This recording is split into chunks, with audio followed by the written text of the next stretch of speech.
সমস্ত প্রশংসা সেই মহান আল্লাহ তাবারক তাআলার, যিনি সাত খণ্ড আসমান ও জমিনের মালিক।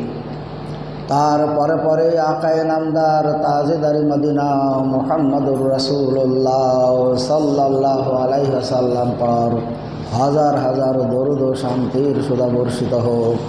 আমিন, আল্লাহুম্মা আমিন। আমি আপনাদের সম্মুখে সূরা কাহাফের ৭৮ নম্বর আয়াত উপস্থাপন করেছি। সেই আয়াতকে সামনে রেখে সংক্ষিপ্ত আলোচনা রাখব ইনশাআল্লাহ। আজকের আলোচনার বিষয়ে গত জুমাতে যে আলোচনা হয়েছিল মূসা আলাইহিস সালাম এবং খেজর আলাইহিস সালামের সাক্ষাৎ সম্পর্কে। আল্লাহ তাআলার নির্দেশে মূসা আলাইহিস সালাম তার সেবক ইউশা বিন নুনকে সঙ্গে নিয়ে যে গিয়েছিলেন, তারপরে তাদের সাক্ষাৎ হলো। তাদের যে কার্যাবলী উভয়ের মাঝে ঘটল, সেই সমস্ত বিষয়গুলো নিয়ে আজকের আলোচনা। তো আমরা মূসা আলাইহিস সালামকে জানি। কোরআন মাজিদে মূসা আলাইহিস সালাম সম্পর্কে অন্যান্য নবীদের তুলনায় সব থেকে বেশি আলোচনা করা হয়েছে। উনি একজন নবী এবং রাসূল। ওনার জন্ম, লালিত পালিত হওয়া, বড় হওয়া, নাবুয়াতি জীবন, এ সমস্ত বিষয়গুলো সবই আল্লাহ তাআলা বর্ণনা করেছেন। কিন্তু যার সঙ্গে সাক্ষাৎ করতে গেছেন সেই খেজর আলাইহিস সালাম, খেজর আলাইহিস সালাম সম্পর্কে বিস্তারিত বর্ণনা কোরআন মাজিদে নাই। এখন এই মূসা আলাইহিস সালামের সঙ্গে যে কয়েকটা ঘটনা ঘটেছে, খেজর আলাইহিস সালাম সম্পর্কে এতটুকুই বর্ণনা। তাছাড়া তার অতীতের জীবন, পরবর্তী জীবন, এসব সম্পর্কে বিশেষ কিছু বর্ণনা নাই। তো যাই হোক, আল্লাহ তাআলা যেটুকু বর্ণনা করেছেন সেটুকুই আমরা জানতে পেরেছি। তার বাইরে বেশি খোঁজাখুঁজি করাও ঠিক নয়। তো খেজর আলাইহিস সালাম সম্পর্কে বলা হচ্ছে, খেজর শব্দের অর্থ হলো সবুজ। ওর যে নামের শব্দটার মানে হলো সবুজ। এই সবুজ হওয়ার কারণ অনেক মুফাসসিরিন বর্ণনা করছেন যে খেজর আলাইহিস সালামকে সমুদ্রের নিচে মূসা আলাইহিস সালাম যখন দেখেছিলেন, যেখানে গিয়েছিলেন, সেই বাড়িটাও ছিল সবুজ। সেখানে যত রকমের পার্ক ছিল, ঘোরাফেরার জায়গা ছিল, বসা ওঠার জায়গা ছিল, সমস্তগুলাই ছিল সবুজ। আরও বলা হচ্ছে খেজর আলাইহিস সালাম যদি কোনো জায়গাতে গিয়ে অবস্থান করতেন দীর্ঘক্ষণ, তাহলে সেই জায়গার যত অসবুজ গাছপালা লতা থাকতো সেগুলা সবই সবুজ হয়ে যেত। অসবুজ থাকা মানেই মরা গাছ। মরা গাছ না হলে তো সবুজ থেকে সাদা হবে না, অন্য কালার হবে না। কোনো গাছ মরে গেছে সবুজ নয়, কিন্তু গাছ, তৃণলতা সবই সবুজ হয়। তো ওই রকম যেগুলো মরা থাকতো, খেজর আলাইহিস সালাম সেখানে গিয়ে কিছুক্ষণ অবস্থান করলে সবগুলোই সবুজ হয়ে যেত। এটা মুফাসসিরিনরা বলছেন। তো খেজর আলাইহিস সালামের বিশেষ কিছু বৈশিষ্ট্য, মুজিজা আল্লাহ তাআলা দিয়েছিলেন। এখন খেজর আলাইহিস সালাম এবং মূসা আলাইহিস সালামের মধ্যে পার্থক্য। মূসা আলাইহিস সালাম হলেন আল্লাহ তাআলার প্রেরিত রাসূল এবং নবী। আল্লাহ তাআলা তাকে আসমানি কিতাব দিয়েছিলেন। কিন্তু খেজর আলাইহিস সালাম উনি নবীও নন, রাসূলও নন। কিন্তু ওনাকে আল্লাহ তাআলা এমন এক বিদ্যা দিয়েছিলেন, এলমে বাতিনি বলা হচ্ছে। মূসা আলাইহিস সালাম সহ যত নবী এবং রাসূল আল্লাহ তাআলা তাদেরকে যে জ্ঞান এবং বিদ্যা দিয়েছিলেন তা হলো এলমে জাহিরি, সাধারণ মানুষের বোধগম্য সেই রকম জ্ঞান তাদেরকে আল্লাহ তাআলা দিয়েছিলেন। কিন্তু খেজর আলাইহিস সালামকে আল্লাহ তাআলা যে জ্ঞান দিয়েছেন সেটা হলো এলমে বাতিনি।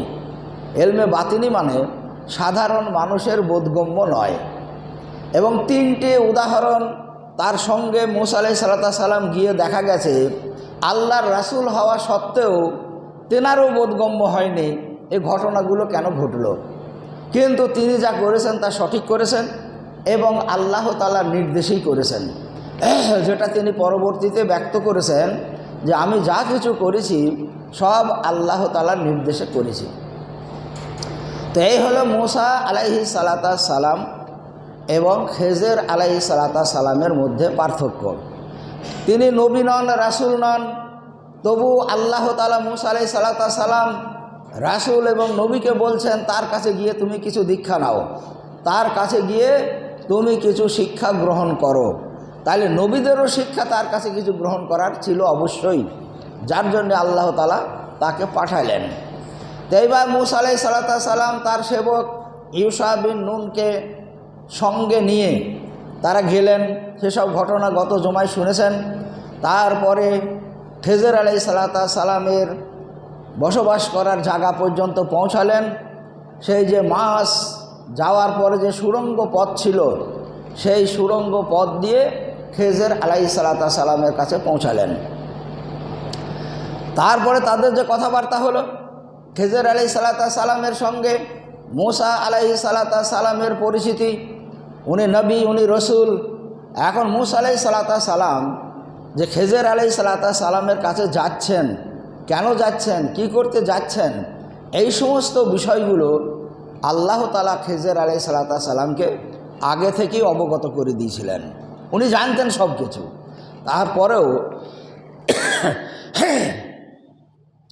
তারপরেও মূসা আলাইহিস সালামকে জিজ্ঞাসা করলেন। উনি যখন বললেন আমি মূসা, তুমি কোন মূসা? তো বলে আমি আল্লাহর রাসূল মূসা।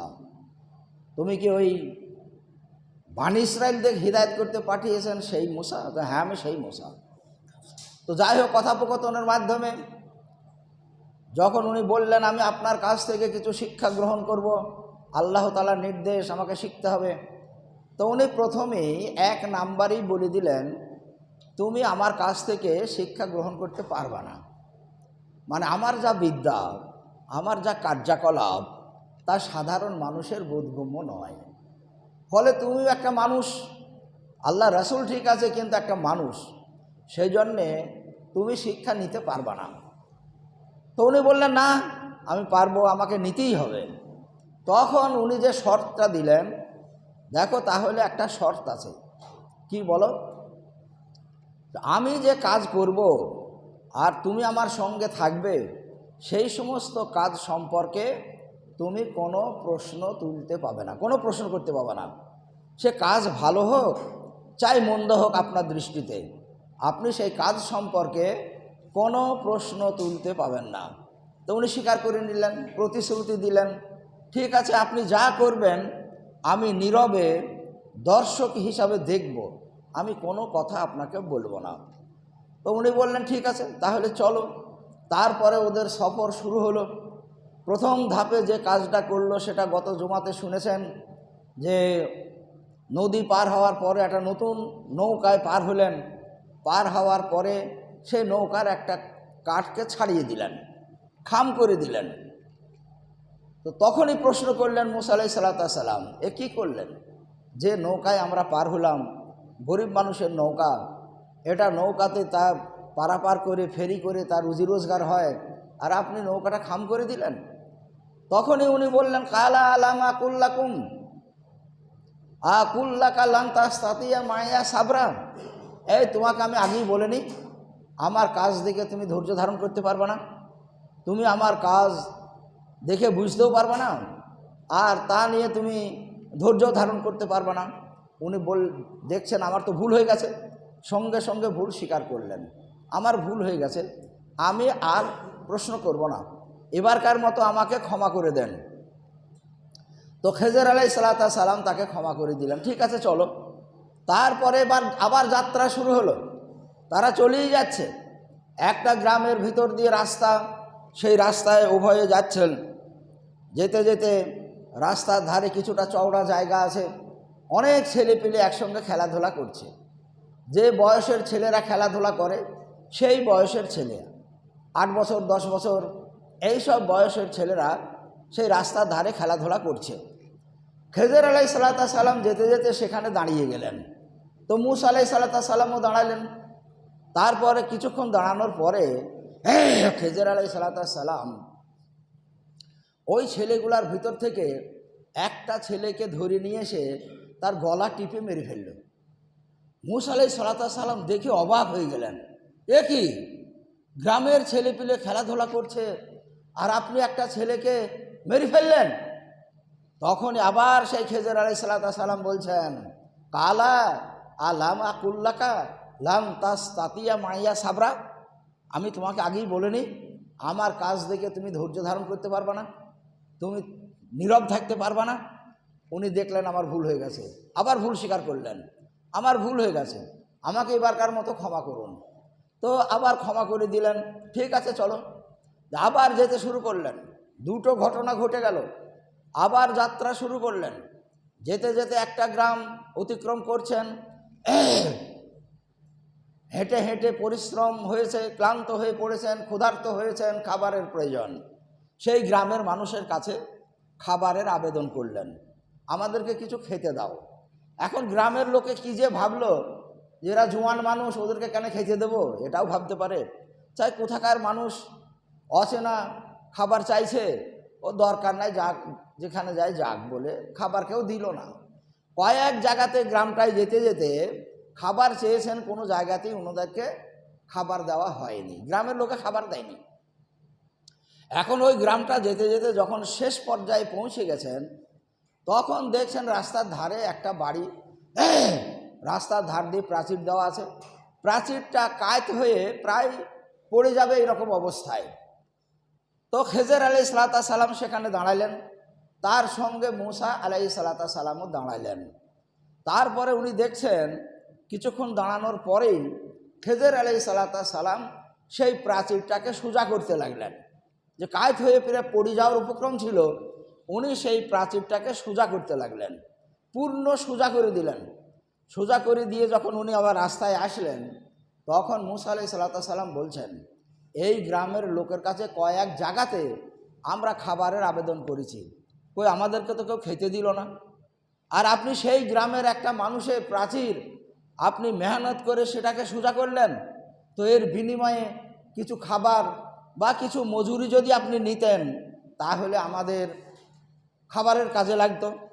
তো খেজর আলাইহিস সালাম আবার ওই কথাটা স্মরণ করাইছেন, কারণ তোমাকে আমি আগে বলিনি যে আমার কথা সম্পর্কে, আমার কাজ সম্পর্কে তুমি কোনো প্রশ্ন করবা না? আবার প্রশ্ন করলে, এইবার বলছেন, তিনবার হয়ে গেল, কালা হাজা ফেরাকো বাইনি ওয়া বাইনেকা। খেজর আলাইহিস সালাম বলছেন, তোমাকে দুবার ক্ষমা করে দিয়েছি। তৃতীয়বারেও মূসা আলাইহিস সালাম নিজের ভুল বুঝতে পেরে বললেন, আমাকে ক্ষমা করুন, ভুল হয়ে গেছে। না, হাজাল ফেরাকো বাইনি ওয়া বাইনেকা, এখন তোমার আর আমার মাঝে বিচ্ছেদ হবে, আমি তোমাকে আর সঙ্গে নেব না। তুমি প্রথম থেকেই প্রতিশ্রুতি দিয়েছ যে আমি কোনো প্রশ্ন করব না, কিন্তু যতবারই কোনো কাজ ঘটেছে তুমি প্রশ্ন তুলেছ, আর তোমাকে আমি সাথে নেব না। ফেরাকো বাইনি ওয়া বাইনাকা, তুমি তোমার আর আমার মাঝে আর কোনো সম্পর্ক থাকবে না, তুমি এখন এখান থেকে যেতে পারো, তুমি তোমার দিকে চলে যাও, আমি আমার দিকে যাব। কিন্তু একটা কথা শুনে রাখো, সাউনাব্বেউকা বিতাবিলি মা লাম তাস্তাতি আলাইহি সাবরা, আমি ওই কাজগুলার একটু তাবিল করে দিই যে কাজগুলার উপরে তুমি ধৈর্য ধারণ করতে পারো নি, যে কাজগুলা দেখে তুমি চুপ থাকতে পারো নি, ধৈর্য ধরতে পারো নি, সেই কাজগুলার তাবির আমি এখন করে দেবো, তারপরে যাবা। তারপরে তিনি তাবির করতে লাগলেন, ওই যে প্রথম 1 নম্বরে তুমি দেখেছ নৌকার একটা তক্তা আমি ছাড়িয়ে দিয়েছিলাম, ওটার বিষয় ছিল, তবে শুনে রাখো আমি যে কাজগুলো করেছি সব আল্লাহর নির্দেশে, আল্লাহ তাআলার হুকুমে করেছি, আমি নিজে করে নেই। সেই তক্তাটা যে নদীতে সে নৌকা বাইছে, ওই দেশের রাজা কোনো নিখুঁত ভালো নৌকা পেলে সে সেইগুলাকে অধিগ্রহণ করে নেয়। তো ওই লোকটার নৌকাটা হলো নতুন এবং ভালো নৌকা, ওটাও সেই বাদশাহ অধিগ্রহণ করতো ওই অবস্থায় থাকলে। তো আমি একটা তক্তা ছাড়িয়ে দিলাম, নৌকাটা খুঁত হয়ে গেল, খাম হয়ে গেল। বাদশাহ দেখলে ওই নৌকাটা নেবে না, খাম নৌকা সে নেবে না। তো বেচারা ওই তক্তাটা পরে আবার ওখানে লাগিয়ে দিয়ে সে আবার ফেরি করতে পারবে, কোনো অসুবিধা হবে না। তাইলে সে বড় ক্ষতি থেকে বেঁচে গেল। সেই জন্য আমি সেই নৌকাটার তক্তা ছাড়িয়ে দিয়েছিলাম। মূসা আলাইহিস সালাম বুঝে গেলেন, বুঝলেন এ এলেম আমাকে আল্লাহ দেয়নি, উনি যেভাবে করেছেন আর আল্লাহর নির্দেশে করছেন। তারপরে ওই যে গ্রামে একটা ছেলেকে তুমি দেখলে মেরে ফেলে দিলাম, ওটাও আল্লাহর নির্দেশে করেছি। ওই ছেলেটা এমন একটা মাতা পিতার সন্তান, ওই ছেলেটা বড় হয়ে ও নাস্তিক হবে, খোদাদ্রোহী হবে, দুষ্কৃতবাজ হবে, ওর জন্য ওর মাতা পিতার কলঙ্ক হবে, মাতা পিতার সম্মান সমাজে নষ্ট হবে। সেই জন্যেই আল্লাহ তাআলার নির্দেশে ওকে আমি হত্যা করলাম। আর আল্লাহ তাআলা সিদ্ধান্ত নিয়েছেন ওই ছেলের পরিবর্তে ওর মাতা পিতাকে আরও সুসন্তান একটা দান করবেন, যে সন্তান বড় হয়ে সে কি করবে, খোদাভীরু হবে, পরহেজগার হবে, আখেরাতমুখী হবে, সেই রকম একটা সন্তান আল্লাহ তাআলা তাকে দান করবেন। সেই জন্য ওই ছেলেটাকে আমি মেরে দিলাম। আর এখানে এই যে দেওয়ালটাকে আমি সোজা করলাম, এই দেওয়ালটা কাজ হয়ে গিয়েছিল, প্রায় পড়ে যাওয়ার মতো। এই বাড়িটা হলো একজন খুব নেককার ভালো লোকের বাড়ি, পরহেজগার লোকের বাড়ি, কিন্তু সেই ব্যক্তি মারা গেছে। তার দুটো ছেলে আছে, ছেলে দুটো ছোট এতিম, এখন বাচ্চা ছেলে। আর ওই প্রাচীরের নিচে সে অনেক টাকা পয়সা সোনা দানা অনেক সম্পদ সে পুঁতে রেখে দিয়েছে প্রাচীরের নিচে। এখন প্রাচীরটা যদি পড়ে যায় তাহলে সাধারণ লোক সেই সম্পদ উন্মুক্ত হবে, তারা দেখে ফেলবে, দেখে ওই সম্পদগুলো সব নিয়ে পালিয়ে যাবে। আর ওই ছেলেগুলো বড় হয়ে ওদের হককে আর লাগবে না। সেই জন্যে আমি ওই প্রাচীরটাকে সোজা করে দিলাম, যাতে প্রাচীরটা না পড়ে, সম্পদ ওইখানেই সংরক্ষণ থাকে। আর ভবিষ্যতে যখন ওরা বড় হবে তখন ওদের সম্পদ ওরাই প্রাচীরের নিচে থেকে বাহির করবে এবং ওদের কাজে লাগাবে। সেই জন্য আমি ওই প্রাচীরটাকে সোজা করে দিলাম। ওর বিনিময়ে কোনো মজুরির জন্য নয়, কোনো খাবারের জন্যে নয়। তারা খাবার দেয়নি, তারা দেয়নি, কিন্তু এটার বিষয় হলো এটা। তিনটি বিষয় যখন বলে দিলেন তখন মূসা আলাইহিস সালাম নিজে নিজেই বুঝলেন যে সত্যিই আমাকে আল্লাহ তাআলা কেন এখানে প্রেরণ করেছিলেন, কেন পাঠিয়েছিলেন, তিনি নিজে নিজেই বুঝলেন। তারপর থেকে মূসা আলাইহিস সালামকে আর তো নেবেন না, উনি বলেই দিয়েছেন। মূসা আলাইহিস সালাম ওখান থেকে ফিরে ওনার যে এলাকায় ওনার তাবলিগি কাজ চলছিল, মূসা আলাইহিস সালাম সেই এলাকায় চলে গেলেন। খেজর আলাইহিস সালামের সঙ্গে আর থাকলেন না বা থাকতে দিলেন না। এখন উনি যদি নীরবে খেজর আলাইহিস সালামের ওই কাজগুলোকে দেখে কিছু না বলতেন তাহলে আরও কতগুলো দেখতে পেতেন সে আল্লাহই ভালো জানে। কিন্তু যতটুকু ছিল ততটুকুই দেখলেন, তারপরে আর দেখার সুযোগ তার হয়নি, উনি ফিরে গেলেন। এখন খেজর আলাইহিস সালাম উনি কোথায় গেলেন এর বিস্তারিত বর্ণনার নাই। খেজর আলাইহিস সালাম সম্পর্কে মুফাসসিররা বলছেন উনি সেই পানির নিচে সেই বসবাস করা জায়গায় যেখানে মূসা আলাইহিস সালাম গিয়ে দেখলেন এবং আল্লাহ তাআলা বর্ণনা করেছেন, সেখানেই তার আগে থেকে এবং পরবর্তীতে ওখানেই বসবাস করতেন, না আল্লাহ তাআলা ওই সময়ের জন্য তাকে ওখানে নিয়ে গিয়েছিলেন, এসব বিষয়গুলো বিস্তারিত আলোচনা করা হয়নি। যাই হোক, সেখানে মূসা আলাইহিস সালাম গিয়েছিলেন। ওনার সম্পর্কে বলা হচ্ছে আল্লাহ তাআলা যখন নির্দেশ করতেন সাধারণ মানুষের কোনো সমাজে যখন উপকার করার, তাদেরকে কিছু আদেশ নিষেধ এই সমস্ত বর্ণনা করার প্রয়োজন হতো, আল্লাহ তাআলা খেজর আলাইহিস সালামকে নির্দেশ দিতেন তুমি যাও এখন ওই এলাকায়। তখন সেই এলাকাতে গিয়ে তিনি তাবলিগের কাজ করতেন। আল্লাহ তাআলা ওনাকে কিতাব দেননি, আসমানি কোনো কিতাব নেই, উনি রাসূল নন, উনি নবীও নন, কিন্তু আল্লাহ তাআলা ওকে এমনভাবে দুনিয়ার বুকে পরিচালিত করেছেন যে নবী রসুলদের থেকেও একটা আলাদা জ্ঞান ওকে দিয়ে রেখেছিলেন, আলাদা এলেম ওনাকে দিয়ে রেখেছিলেন, যা নবী রসুল কোনো নবী এবং রসুলকেও আল্লাহ তাআলা দেননি। তো এটা দেখে মূসা আলাইহিস সালাম ওখান থেকে ফিরে এসে আল্লাহ তাআলার কাছে অনেক ক্ষমা চেয়েছেন। তার সেই ভুল, প্রথম দিনে গত জুমায় যে ভুলের কথা বলেছিলাম সেই ভুল সম্পর্কে ক্ষমা চেয়েছেন।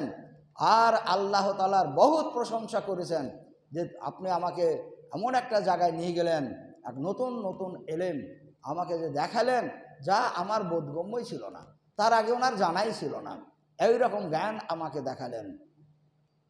এইগুলো থেকে আল্লাহ তাআলা যেটা বলতে চেয়েছেন, শেষ নবীর ওপরে এই আয়াত অবতীর্ণ করে শেষ নবীর উম্মত যে কোনো বিষয়ে যতই জানুক না কেন, তার সেই জানাটাই শেষ জানা, এটা যেন কেউ মনে না করে।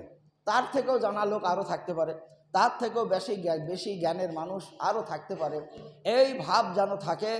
অহংকার বর্জিত জীবনযাপন করতে হবে। নিজের জানাটুকুই যথেষ্ট মনে করে অন্যকে ছোট মনে করবে, এ কাজ কিন্তু করা চলবে না।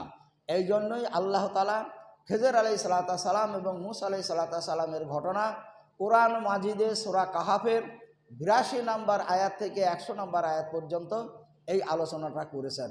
তো আল্লাহ তাআলা আমাদেরকে তৌফিক দান করুক, যে উদ্দেশ্যে আল্লাহ তাআলা এই ঘটনার অবতারণা করেছেন, সেই উদ্দেশ্য যেন আমাদের জীবন দিয়ে আল্লাহ তাআলা প্রতিফলিত করে নেন।